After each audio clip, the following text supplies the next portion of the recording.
¿Cómo estás, Eric? Buenas noches. Efectivamente, empezamos diálogo abierto con dos temas que van a ser sin duda de mucho interés. Vamos a presentar alcances de un informe sobre la pobreza energética. ¿Qué significa esto?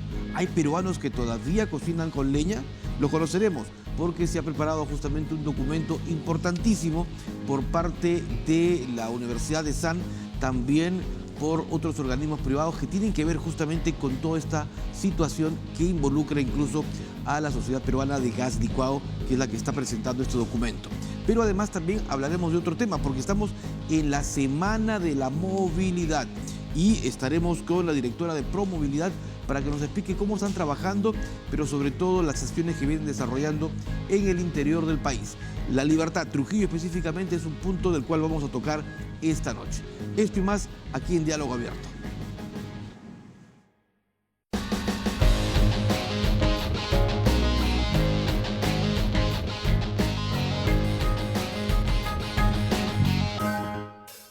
Estamos aquí para que podamos atender la situación de los incendios, que no es característica de esta región, sino casi está en todo el país.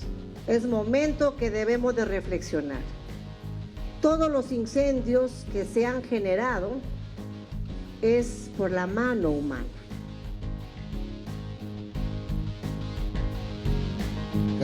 Por una causal de insolvencia, a este mes ya el ratio de pérdida será de 59%, cuando la ley señala que pasando 50 se tiene que intervenir. Creo que aquí es el lugar exacto donde que tiene que escuchar la población y tiene que escuchar cada uno de los ciudadanos qué ha pasado con este ministerio, qué ha pasado con la activación de protocolo, qué ha pasado con lo que todos los peruanos necesitamos saber, que es el plan de emergencia contra incendios.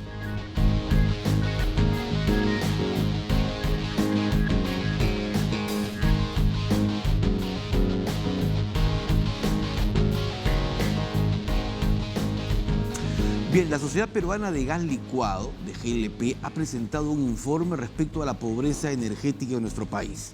Vamos a conocer qué indicadores establece este documento, justamente en momentos en que se habla de cambio de matriz energética, pero hemos avanzado, hemos dejado los combustibles contaminantes. Hay gente que sigue cocinando con leña, por ejemplo. Vamos a preguntarle a Janine Delgado, que es justamente directora ejecutiva de la Sociedad Peruana de GLP, para que nos absuelva. ¿Cómo está, señora Delgado? Buenas noches. Buenas noches, Ricardo. Gracias por la invitación. Bueno, el documento que han entregado ustedes señala que el 25% de peruanos todavía sigue utilizando combustibles contaminantes. Efectivamente, son el 25% de los peruanos que están en pobreza energética. ¿Eso qué quiere decir? Que no pueden acceder a un combustible limpio como su balón de GLP, como tener gas natural en sus hogares, y se ven obligados, forzados a seguir cocinando con leña, con carbón, con estiércol de animales, con zapatos, con cartón, y para poder visibilizar el problema, ¿no? Porque acá, ¿quiénes son los que más sufren?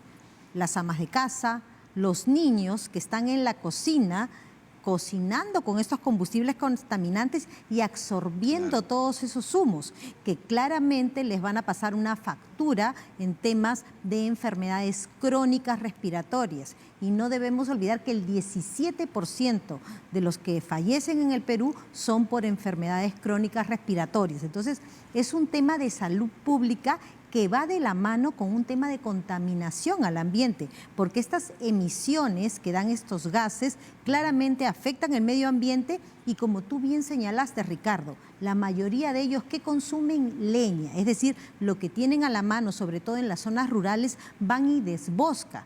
Entonces acá tenemos un problema de salud pública y un problema de afectación al medio ambiente. Estamos hablando casi de 10 millones de peruanos, porque son cerca de 8 millones, hogares, ¿no? cerca de 8 millones de peruanos que tienen este flagelo. ¿En qué zonas está focalizado esta situación con mayor tendencia? En la zona rural, claramente. Para que tengas una idea, en el Perú hay 10 millones de hogares, aproximadamente la mitad, es decir, 5.300.000, son hogares pobres extremos, pobres o vulnerables. De ellos, 1.600.000, es decir, los más afectados, donde viven en las zonas rurales.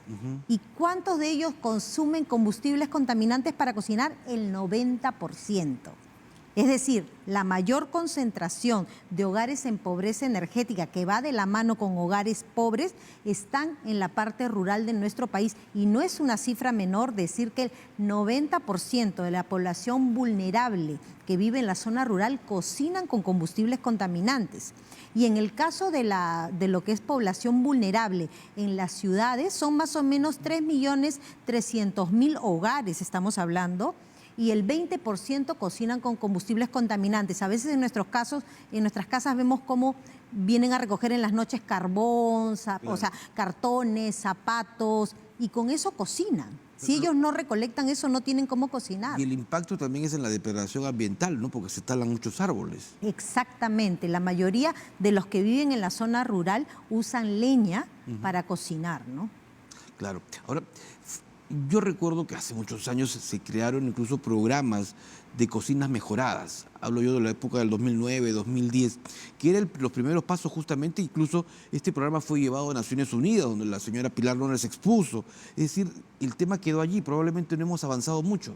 Claro, cuando se hablan de cocinas mejoradas hay que diferenciar las cocinas de inducción a leña, de los cuales hay 5 tipos y solo hay una de ellas que es recomendada por la Organización Mundial de la Salud. Las 4 restantes no son recomendadas porque contaminan más, porque no llegan a filtrar estos humos como se busca. Y de ahí tenemos las otras cocinas mejoradas que son eléctricas. Y hay que recordar que la mayoría de redes eléctricas en la zona rural de nuestro país son monofásicas. ¿Esto qué quiere decir? Que no resisten que se conecte una cocina eléctrica. Entonces, nosotros en las zonas periurbanas, en las zonas rurales, claramente las redes de gas natural van a llegar a los centros de las ciudades, pero no a esas zonas. La energía eléctrica no es una solución. Las cocinas a leña mejoradas solo funciona y sirve, según la Organización Mundial de la Salud, una de ellas que es excesivamente cara para el presupuesto que manejamos para los programas sociales, y ahí aparece justo el gas licuado de petróleo, ¿no? Porque regalar una cocina GLP con el balón, ¿sabes cuánto cuesta? 170 soles. Y mañana se le instala. Entonces hay que ver dónde se identifica la pobreza energética y cuál es la solución más eficiente, ¿no? Pero ahora, digamos que estamos apostando por un cambio de matriz energética y en ese caso apostamos por el gas, que es, digamos, mucho menos contaminante y que además también tenemos una muy buena cantidad. El gas se produce desde hace 20 años en Camisea. Efectivamente, nosotros desde que existe Camisea tenemos la bendición de tener gas natural y gas licuado de petróleo, el GLP, lo que viene en cilindros. O sea, porque el 70% del GLP que se consume en el Perú viene de Camisea y el 100% del gas natural viene de la producción nacional. Entonces nosotros tenemos que tener una transición energética, como se dice, justa. ¿Qué quiere decir justa? Que no lleve un costo social. Y si tenemos estos recursos que son producidos nacionalmente y que además tienen bajos índices de nocividad, tenemos que aprovecharlos. Entonces, la idea es que el gas natural se complemente con el gas licuado de petróleo y el gas natural llegue al centro de las ciudades donde está la población vulnerable y el GLP llegue a la zona rural, a las zonas periféricas, a las pequeñas ciudades donde no van a llegar las redes del gas natural. Y ahí hay un fondo súper importante, porque tú sabes que todo esto se subvenciona con fondos sociales. Ahí tenemos el Fondo de Inclusión Social Energética. Que es el FICE. Que es el FICE, efectivamente, que ahí nosotros lo que estamos proponiendo como Sociedad Peruana de Gas Licuado es mejorarlo y hacerlo más eficiente. Porque, por ejemplo, este año, de los 2.300 millones que tiene ese fondo, solo 480 han sido derivados para lo que son los vales de GLP. Y 480 millones, teniendo en consideración la cantidad de gente que hay en pobreza energética, es muy poco, porque solo cubre 1.200.000 hogares, que es la tercera parte de los hogares vulnerables. Entonces nos faltan las otras 2 millas, las otras 2/3 partes que hay que cubrir. Y entonces nosotros hemos presentado informes realizados tanto por ESAN como Macrocónsul, donde se visibiliza este problema de la pobreza energética y se dan planteamientos, propuestas de solución para ellos. A ver, ¿cómo llegar hasta estas zonas con el GLP? Digamos, zonas, en muchos casos hasta muy lejanas, que probablemente comercialmente no sean muy rentables. Precisamente a nivel de mecanismos regulatorios existen los fondos sociales como el FICE, que hace cubrir esa milla. Si el FICE no solamente abarcara darte un vale de 20 soles para que compres tu balón, sino también te regalan la cocina más el balón, que son 170 soles, es un precio súper razonable para esos hogares que no tienen cómo acceder al vale de descuento. Podría realmente ser una solución. Hoy por hoy, si tú eres un hogar pobre, no recibes el vale si es que no acreditas tener una cocina y un balón de GLP, lo cual no tiene mucha racionalidad si eres un hogar pobre extremo. ¿Hay capacidad en el Estado para cubrir toda esta demanda, estos 2.5 millones de hogares que están consumiendo estos combustibles contaminantes, que utilizan leña seguramente, que es lo que más se observa? El fondo FICE es un fondo que recibe más o menos entre 600 y 700 millones al año. El tema es cómo distribuye los recursos, porque no hay que perder de vista cuál es el objetivo del FICE: dar acceso a la energía a los más vulnerables. Entonces, es un tema de priorizar y de ser mucho más eficiente. A veces, si yo construyo redes de gas que son altas en inversiones, en ciudades donde no va a llegar a mucha población, tal vez sería más eficiente en esas ciudades pequeñas ir con balones de GLP. Por ejemplo, se habla de alguna zona altoandina, invertir 20 millones de soles para conectar a 1000 hogares. Con ese mismo presupuesto, yo a esos 1000 hogares les regalo la cocina, les regalo el cilindro y les regalo GLP por 3 décadas. Por 30 años.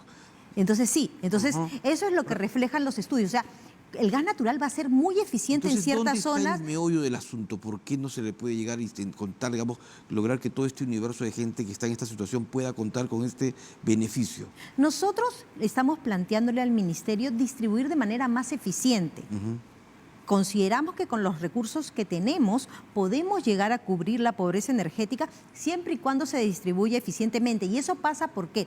Por identificar aquellas zonas donde hay que subvencionar el gas natural con redes, y hay aquellas zonas donde no van a llegar esas redes y hay que subvencionar, fortalecer y ampliar el programa Vale de Descuento FICE, que actualmente está muy acotado. Solo 1.200.000 hogares vulnerables lo reciben, cuando falta 2,5 millones de hogares por recibirlo. Ahora, ustedes están evidenciando estas carencias que se tienen. ¿Hay stock necesario para cubrir toda la demanda? Claramente sí, ¿no? Porque el GLP, la ventaja es que es a una llamada, inmediatamente se te da tu cocinita, tu balón, y se tiene una red de distribución a nivel nacional.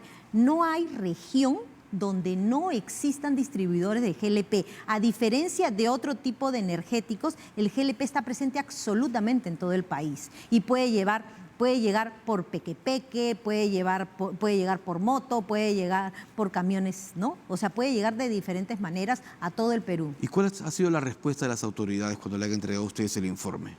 Nosotros hemos hecho un evento este martes 17, donde invitamos a todas las autoridades, estuvieron presentes muchas de ellas. Además, hemos alcanzado por escrito estos 2 informes al ministro de Energía y Minas y a las autoridades del ministerio, y hemos solicitado una reunión. Sabemos que pronto seguramente nos la van a dar para poder plantearles nuestra propuesta, y estamos seguros que lo van a evaluar. Perfecto, muy amable señora Yanine Delgado, directora ejecutiva de la Sociedad Peruana de GLP. Interesante los datos que nos ha informado esta noche. Muchas gracias, Ricardo. Muy amable. Vamos a ir a una pausa y al retorno vamos a hablar sobre la Semana de la Movilidad, porque ya está con nosotros justamente la directora de Promovilidad para conocer cómo se está trabajando, sobre todo en el interior del país. Pausa y retornamos.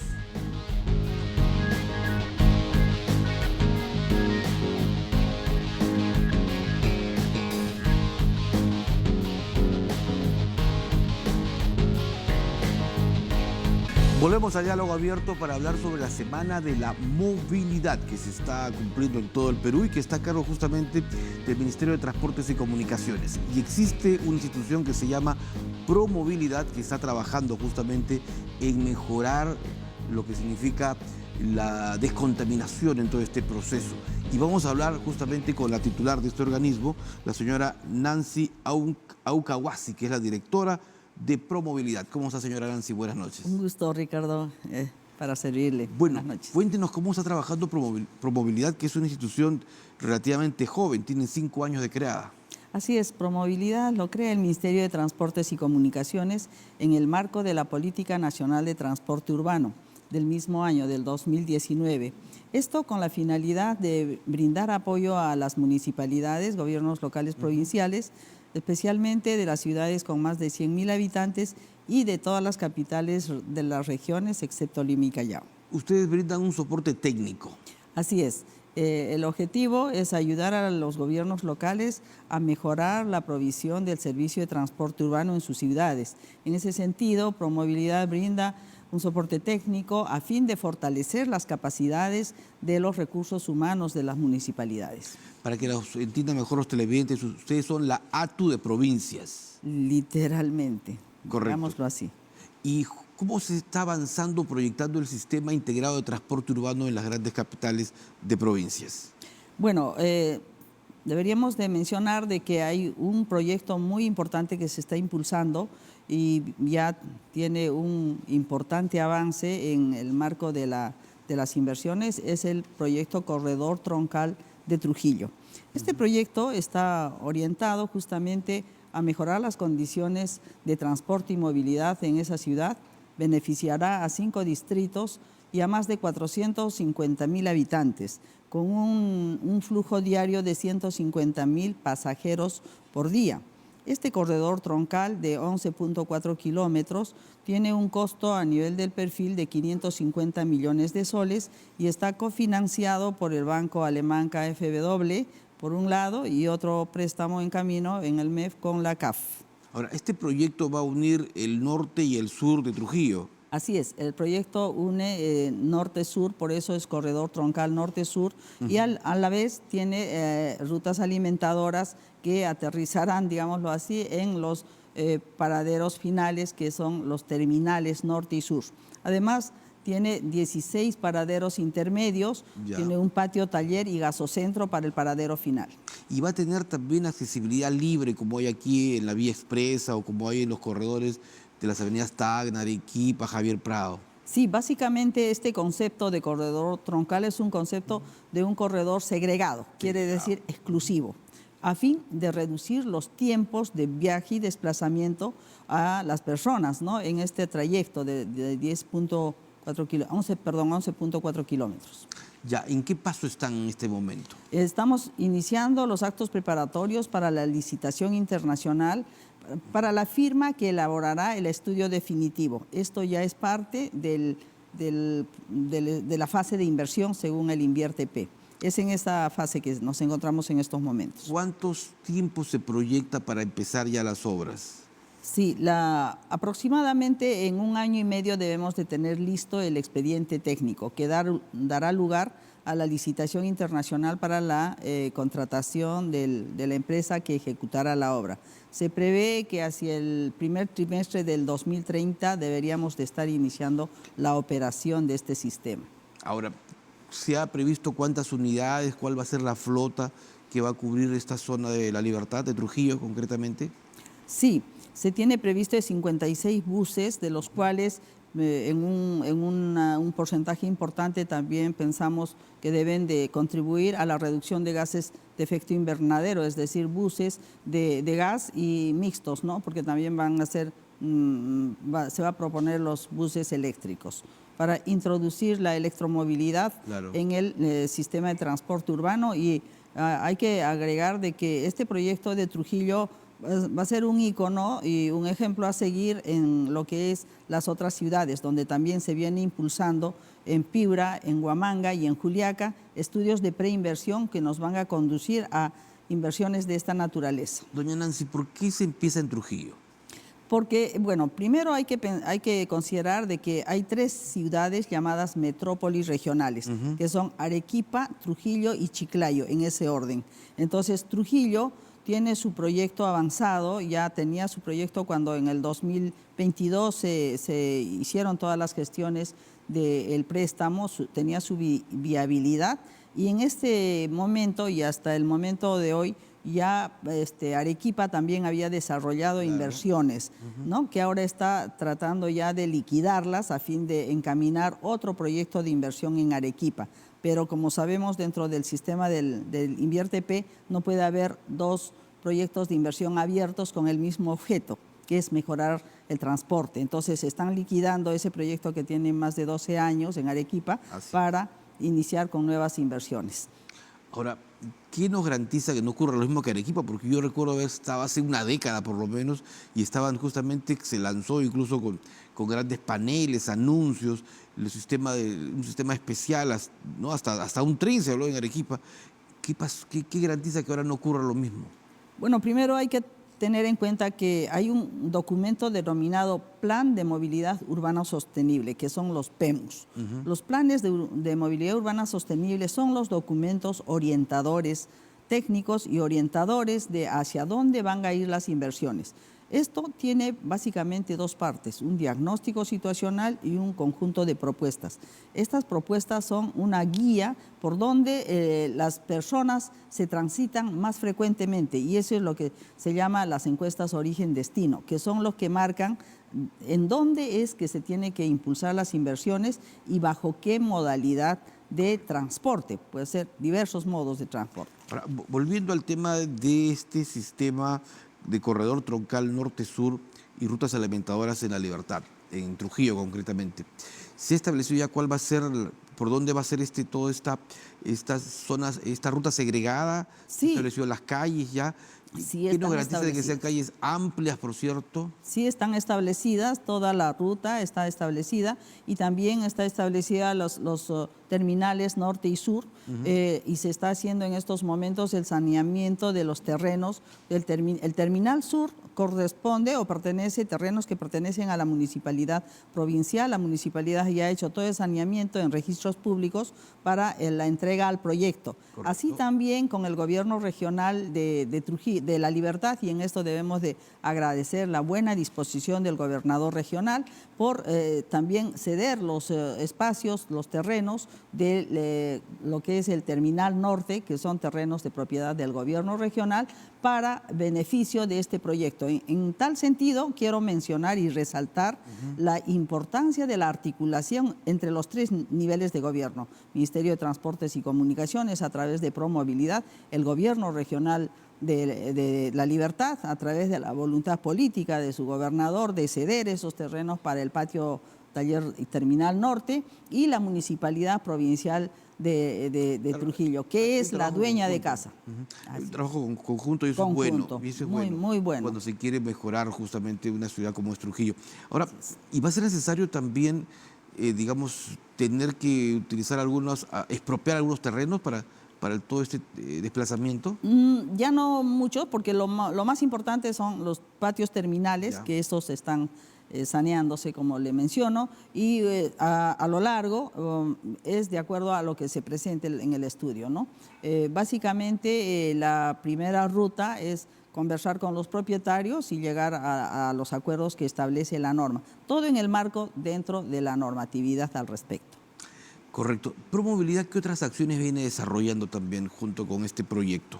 Bueno, en el marco de una cooperación de la Unión Europea que se canaliza a través del banco alemán KfW, se está concretando el inicio de 8 estudios importantes para las ciudades.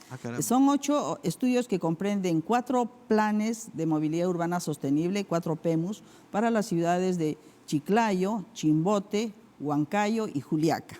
Así también 3 estudios de preinversión que va a dar lugar a grandes inversiones, como el caso de Trujillo, que ahora ya lo estamos viendo. Estas son en las ciudades de Piura, Huamanga y Juliaca. Y un plan de chatarrización para Trujillo. Este plan de chatarrización, sí, esto es importante mencionar porque, como sabemos, el Perú está en la perspectiva también de un cambio de la matriz energética. Y esto es importante en el sector transporte porque básicamente el sector transporte es uno de los contribuyentes a la generación de gases de efecto invernadero. Correcto, interesante. Felicitaciones por ese trabajo. Muy amable a doña Nancy Aucahuasi, directora de Promovilidad, y seguramente volveremos a conversar conforme vaya avanzando los trabajos. A sus órdenes. Muy amable. Gracias por acompañarnos. Termina esta edición de Diálogo Abierto. Muy buenas noches.